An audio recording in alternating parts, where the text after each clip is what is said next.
Derbyshire recovered from an indifferent start with the bat as honours remained just about even after the second day of the LV County Championship match with Lancashire at the 3A County Ground. Lancashire resumed their first innings on 292 for 8 but were quickly all out. Matt Taylor removed Simon Kerrigan's off stump. Before 3 balls later, Tom Bailey edged the same bowler to Billy Godalman, both batsmen out without troubling the scorers.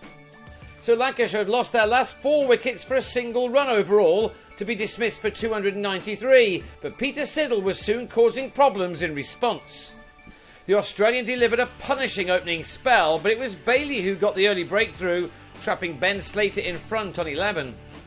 Siddle was then rewarded with the wicket of Martin Guptill, whose first-class innings in 14 months ended for a duck with an edge to Tom Smith, who was busy again in Siddle's next over, as Wayne Madsen also departed without scoring. Derbyshire were in trouble on 26 for 3, but Godalman and Wes Durston soon had the innings back on track, in spite of Siddle producing an opening spell for his new county of 9 overs, 2 for 24. This a rare ball which wasn't an impeccable line. Derbyshire lunched on 74 for 3, and these two batsmen batted well in the afternoon as they began to put their side in control of this contest. In spite of the green nature of the pitch, once in, the batsmen could begin to enjoy themselves, as this pair were doing now. Durston, now in his 35th year, has improved a lot as a batsman since being given a chance to resurrect his career with Derbyshire 5 years ago. His 6th 4 here took him to his half-century of 61 deliveries. Some effort given the state of play when he came to the crease. Godalman supported him really well at the other end. This drive took the partnership between the two of them to 3 figures. Derbyshire were getting themselves into a good place.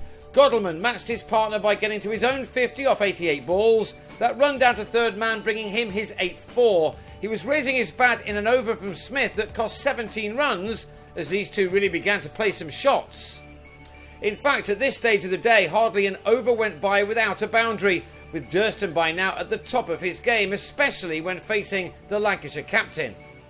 But perhaps the former Somerset man became a little overconfident. Having raced to 85 of 101 balls, he holed out off Kerrigan to his next one as a partnership of 148 was brought to an end, and it gave Kerrigan his 200th wicket in the championship. It threatened to open the floodgates too. In the next over, Derbyshire debutant Shiv Thakur nicked Bailey to Paul Horton to go for a duck, the third in the innings to do so. Lancashire suddenly had their tails up, and Smith, hitherto expensive, now produced a peach like this. From 174 for 3, Derbyshire found themselves on 204 for 6 as Godalman was out for a hard-working 76, Kyle Jarvis finding the edge. So there was now nothing to choose between these two well-matched teams. Alex Hughes top edge to pull off Jarvis for 6. Bird on the stroke of tee, he was also out for 37, although he didn't think that anything other than pad had sent the ball from Stephen Croft into the hands of the diving Lewis Rees. So there was all to play for as the evening session began, with Derbyshire trailing by 64 runs on 229 for 7. Every run was now going to be crucial, and Harvey Hussain produced some fine shots to earn his side a second batting bonus point and to close the gap to 31 runs. Catch of the season thus far? Well, this is a contender for sure, as Croft plucked a firm drive off his own bowling to send Hussain packing for 33. Kerrigan then finished off the innings for figures of 3 for 21 from 18.5 overs. Tony Palladino nicked an attempted sweep behind, before Mark Footitt connected better but found Bailey in the deep as Derbyshire were all out for 274 to trail on first innings by 19 runs. The day started with Lancashire wickets, and it ended that way too. With just a handful of overs to bowl, Footitt came charging in and yorked Horton.